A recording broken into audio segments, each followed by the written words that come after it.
Okay, so this is I mean, we as professionals, I mean, we should be I mean, currently we know we are all following what is happening, and we know what is happening with COVID-19. We don't have cure, we don't have treatment, we don't have vaccines at the moment. So we're just managing infection through infection control and prevention.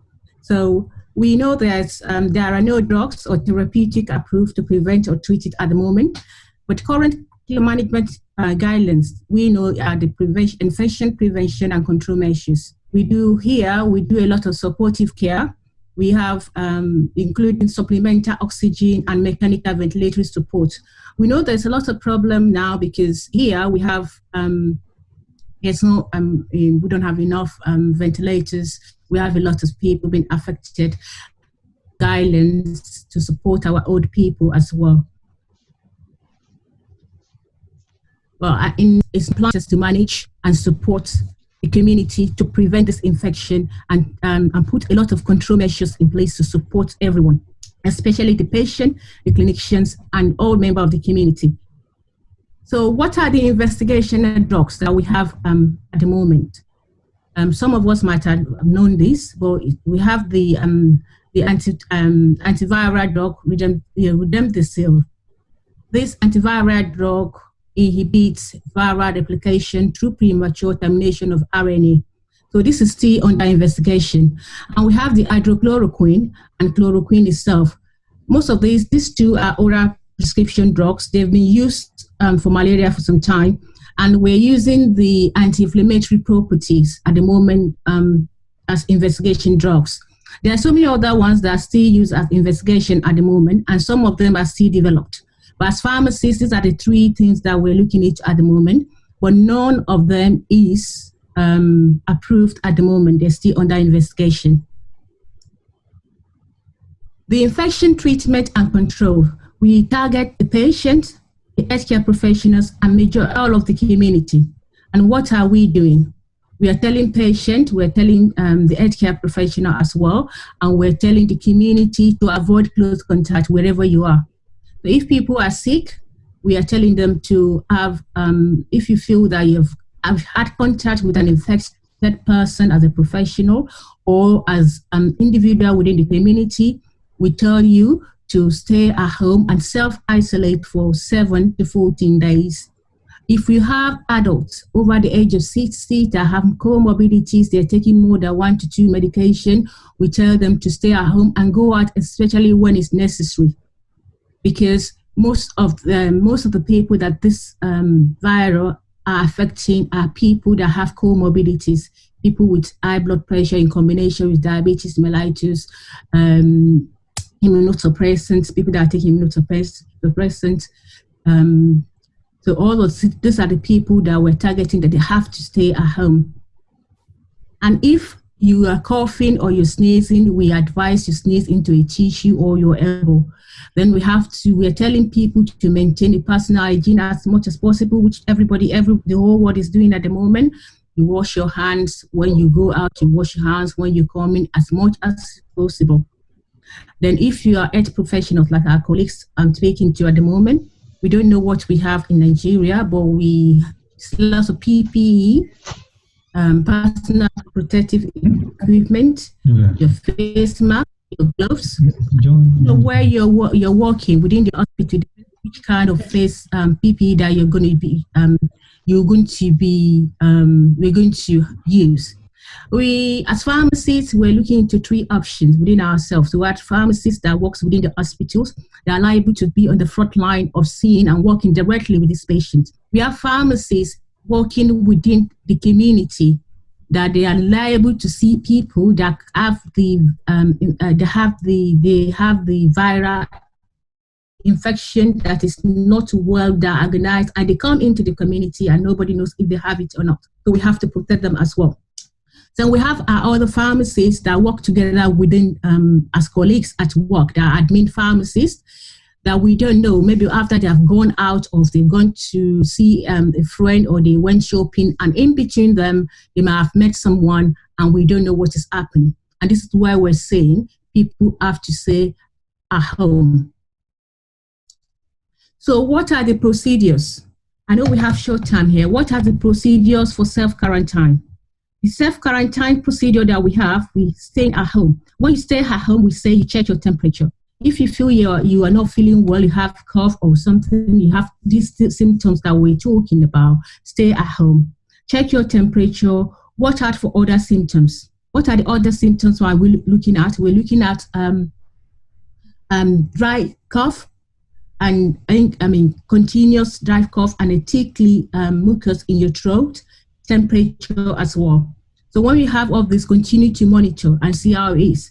When you're thinking or you're looking at a situation where you have difficulty in breathing or naturally you have asthma, you have to check as much as possible. I don't know if you still see patients where we don't see patients in GP practice anymore. Is by phone call. So you have to speak to healthcare professionals.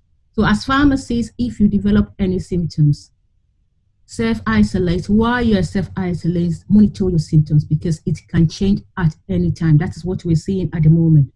So our community at work, within friends, we're saying practice social distances. Practice social distances. When you are at work or wherever you are, practice social distances. As much as we're saying to the professionals or our patient or the community, we're saying to ourselves as well. Then wash your hands. As I've said before, it's very important to wash your hands. And if you're self-isolating, we want to advise that you stay in a specific room. Now, the problem we have in our community down where we have in Africa is because people are living face to face. We can't send them away. There's a lot of people, 4 people are staying in the same household, mother with 4 or 5 children. How do we self-isolate? We decide because this is a matter of life and death. You have to clear one room and just stay in that room for about 5 to 7 days, in and out. And people have to monitor. You monitor your signs and symptoms. So self-care. What do we mean by self-care? You have to have personal hygiene. People have to bath at least 1 to 2 twice a day. Clean your eyes, wash your face.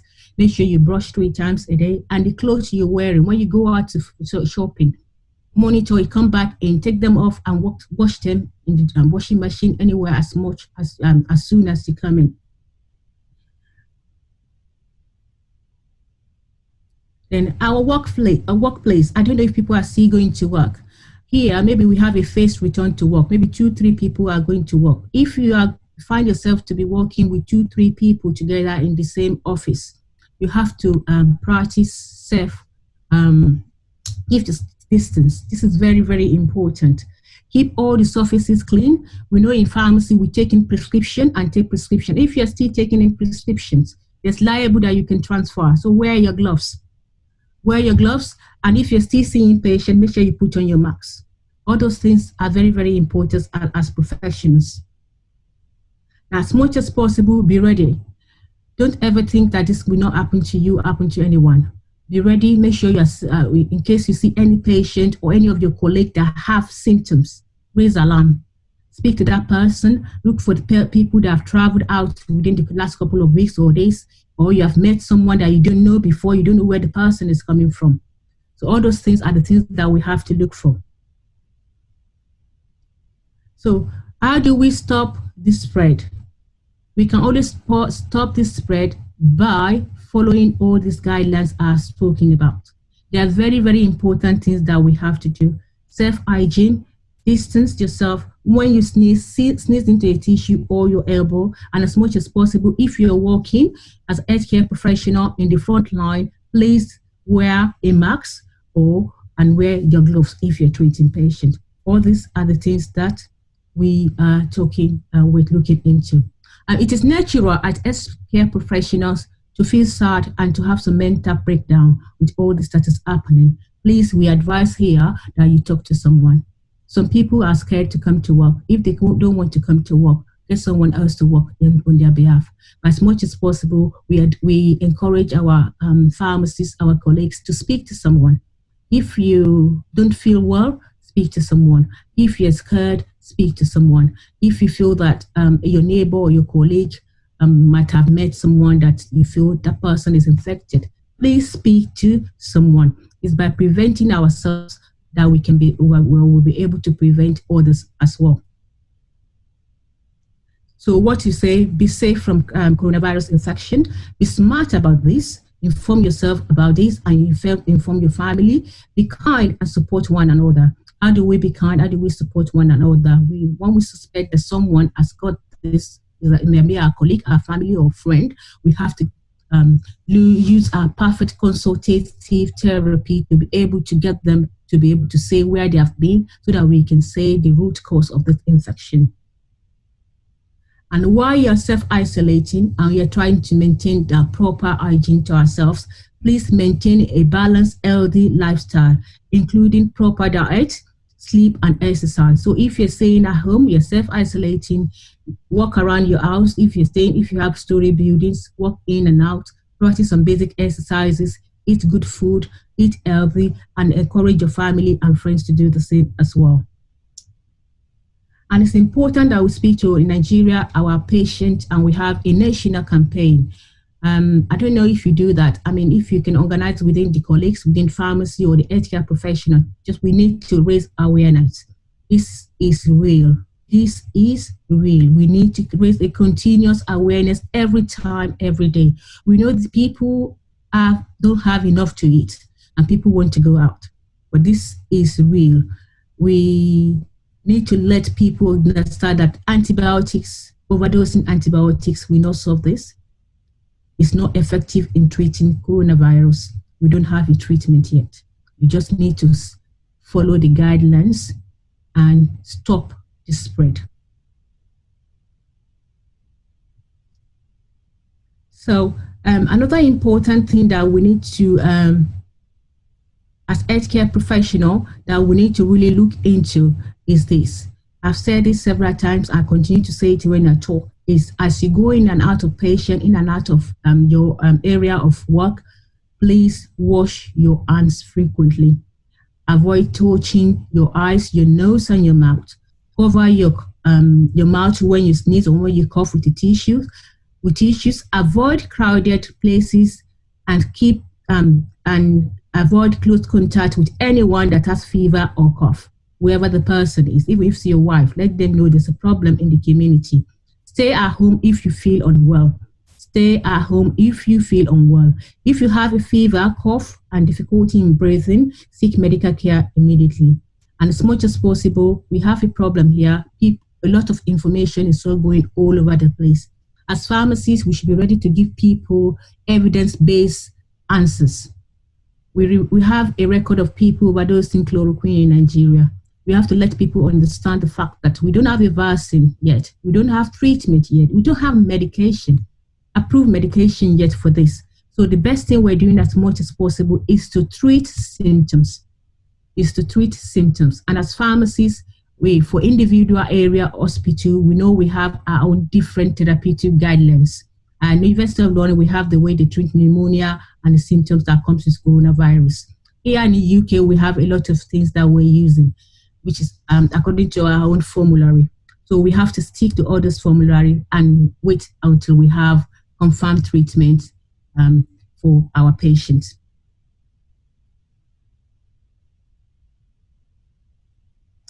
So if we are working from home, as pharmacists, we should try to be open for questions, open to support our patients and our doctors and extra professionals at work. How do we do this? We should be able to equip ourselves with up-to-date knowledge on what is happening within the developmental industry, which is evidence-based.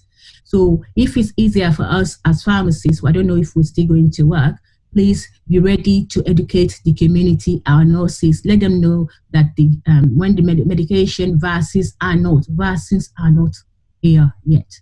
So nobody should bring something to Nigeria or to University of London Teaching Hospital to tell us this is a vaccine. There's no vaccine at the moment. There's no treatment at the moment. And we're still under, all of the medication we're airing, they're still under investigation. So what we're saying at the moment as pharmacists, to be ready to answer questions and be bold enough to tell people the situation of things, because a lot of news are going out and most of these news are not evidence-based.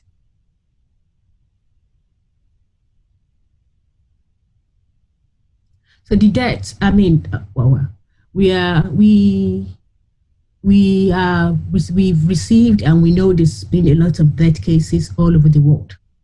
And in UK, the barrier arrangements has been streamlined. We have a document in place on how to do it, especially for Muslims, that we have to bury our dead immediately. So in Nigeria, it is left, and I think there's a lot of work I need to do about awareness. We have to raise awareness on how we undo the death, the coronavirus patient when they die. So, I mean, as pharmacists, I think it's better for us now to work with other healthcare professionals and put a document in place and raise awareness to people. Yes, we know it's sad that when you lose your close one or family, we want to move, we want to be closer, we are sad, and we don't want to lose our loved ones. At the same time, we want to stay and support whatever they have left behind. So we should be able to educate our families and our relative colleagues about what to do. If we lose a loved one to coronavirus, we still have to maintain safe distance. Safe distance is very important, and we have to ensure there's a lot of PPE in place.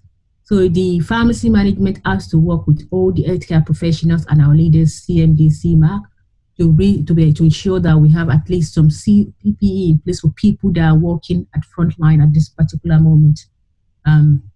I hope we're able to do that. We are aware of the economic situation, and we're aware of so many other things happening. But the little we can do, all of us can do it within our family, our friends, and community. Together, we can raise this awareness and make sure that our patient, our community, and ourselves are safe from coronavirus. So this is just, they said it's just a 20-minute talk. And I think this is where I will stop. I don't want to take over so many times, a lot of time. But I feel that with this little, I can summarize everything in one place.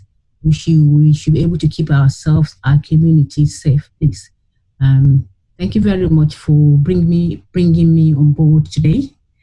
And I hope we will be able to network together in the near future and so many other things.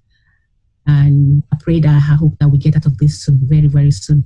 And I pray as pharmacists that we should find a cure, a vaccine, and a treatment option for this very, very soon. And please keep safe. Thank you very much.